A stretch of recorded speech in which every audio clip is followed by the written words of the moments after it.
হ্যাঁ, আমরা জানি তো রাজশাহীর আম খুবই সুস্বাদু এবং বিখ্যাত। তুই ঠিক বলেছিস।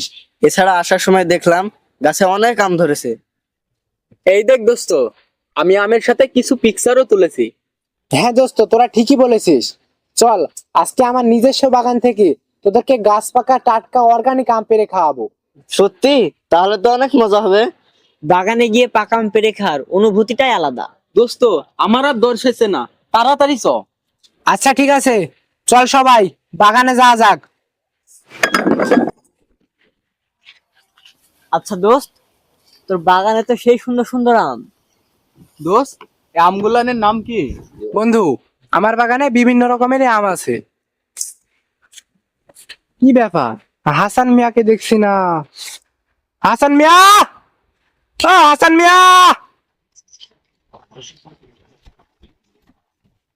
আসসালামু আলাইকুম। ওয়ালাইকুম আসসালাম। আরে সাহেব, আপনারা বাগানে? এইগুলা হলো আমার বন্ধু, শহর থেকে আমার বাসায় বেড়াতে আসছে।